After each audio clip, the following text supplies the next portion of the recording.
안녕하세요. 글로벌 인싸입니다. 네, 저는 아주경제 국제경제 팀장을 맡고 있는 윤은숙이고요. 네, 저는 팀원 최지현 기자입니다. 네, 먼저 글로벌 인싸 개편 소식 알려드리도록 하겠습니다. 1화 만에 개편을 하게 됐는데 그 이유가 좀 있죠. 긴 흐름에서 국제 경제를, 국제 이슈를 확인할 수 있는, 맥을 짚을 수 있는 게 어떤 게 있을까 해서 인물을 중심으로 국제 이슈를 탐구해 보기로 했습니다. 네, 좀 콕콕 짚어볼 수 있는 그런 기회를 마련하도록 하겠습니다. 대망의 첫 회 인물로는 조 바이든, 지금 미국 민주당 대통령 후보를 꼽았는데요. 미국 대통령이 어떤 자리입니까? 그 글로벌 인싸 중에 핵인싸 자리, 그 핵인싸에 앉을 가능성이 가장 높으신 그 바이든 후보를 이력서를 저희가 또 한번 가져왔는데 이렇게 한번 준비를 해봤고요. 바이든 후보가 어떤 사람인가 짚어보죠. 만 77세, 1942년생입니다. 말띠죠? 네. 상당히 고령인데 이 고령에 대해서 트럼프 대통령이 또 가만히 있지 않았잖아요. 치매라고. 네, 치매가 좀 의심되는 거 아니냐. 네. 바이든은 거기에 맞받아쳤습니다. 사실 트럼프 대통령도 못지않은 고령이거든요. 74살입니다. 네. 빨리 TV 토론에 네. 참석해서 트럼프 대통령과 인지 능력을 겨뤄보고 싶어요. 치매가 아니다는 걸 내가 증명해보이겠다. 서로 치매가 아님을 증명해야 되는 네, 이상한 네. 상황이 되었습니다. 네. 경선에서 한번 겨뤘었거든요. 네. 샌더스랑. 네, 네. 코로나19를 영어로 하면 이제 코비드-19이라고 하는데 네, 네. 서로 코비드-19이 생각이 안 나신 네. 거예요. 그래서 사스와 메르스를 그렇게 찾으셨거든요. 한 2, 3분 동안. 사스? 메르스?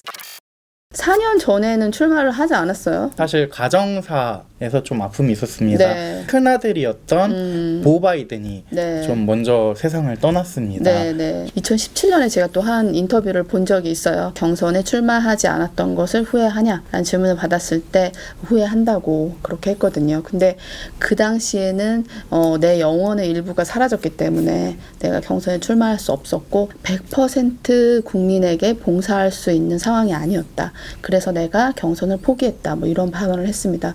정치 철학은 좀 굉장히 확고한 것 같아요. 사실 이번 대선에 나온 이유가 가장 우선무는 트럼프를 막는 거, 분열되어 있는 미국을 통합하는 거, 이 부분을 자기가 가장 잘 할 수 있다. 자신 욕망 때문이라고 욕하는 것도 많잖아요. 북한에서도 미친 늘다리 개가 대통령 권력욕에 눈이 멀었다. 눈이 멀어서. 바이든은 또 이제 외교 안보의 대가거든요. 또 한편으로. 그래서 북한 독재자한테 저런 얘기를 듣는 건 영광이다. 정치 이력이 좀 궁금해요. 바이든 후보는 미국 현대 정치사의 거목 중에 한 명입니다. 미국 헌법이 정하고 있는 최소 상원 의원 나이는 만 30세인데요. 2차 세계대전 이후에 유일하게 만 30세 상원 의원이 돼요. 상원 의원으로 재직한 기간이 정말 길어요. 거의 여기 지금 델라웨어 주의 지방령이라고 할 수 있는데 36년입니다. 네, 육선이고요. 육선 의원. 특히 외교안보 쪽에서 많이 일을 했다고. 3분의 1이죠. 12년을 외교위원회에서 일을 했고 그 중에 3번을 위원장을 역임했습니다. 바이든 후보의 강점이 그러면은 그 외교 안보 부분이 있고요. 그러면 또 다른 강점이라고 할 만한 게 뭐가 있을까요? 굉장히 인간적으로 재밌는 캐릭터고 좋은 할아버지이신 것 같아요. 민주당 경선이 거의 뭐 힐링 캠프였다. 트럼프 대통령에게 상처 입었던 마음들을 다 보듬어주고 막 울고 막. 트럼프 대통령은 혼자서 트위터에 결정하고 트위터에 공포하고 팍 나뉘어진다면 바이든은 사람들을 불러 모아서 얘기를 듣고 합의를 이뤄내는 미국 정치의 이데아, 어떤 이상 같은 그런 평가를 또 받고 있는데 좀 구설에도 좀 많이 올랐어요. 사실 다정다감함이 지나치실 때 다정이 병이어라. 포옹하고 이런 거 많다고 했잖아요. 포옹을 근데 계속하고 한다고 생각을 해보세요. 어디 가서든 별명 중에 하나가 크리피조라는. 크리피라 그러면 약간 소름 돋는다. 말이 또 많으세요. 자꾸 헛소리를 조금씩 젊었을 때부터 실언을 너무 많이 해서 사람들이 그러려니 실언을 하면 또 바이든이 또 잠깐 그랬네? 좀 이런 부분을 좀 이해할 수 있는 게 어릴 때 말더듬이었대요. 바이든이. 근데 이 말더듬이를 어떻게 극복했냐면 시를 암송해서 너무 많이 암송하셨던 것 같아요. 내 다리털에는 햇빛이 비추면 빛나는 금빛 다리털이 있고 나는 아이들을 배웠고 바퀴벌레를 배웠고 그 바퀴벌레 같은 아이들이 내 무릎 위에서 노는 게 너무 좋아. 바퀴벌레 같은 아이들? 그래서 크리피조라는 그래서?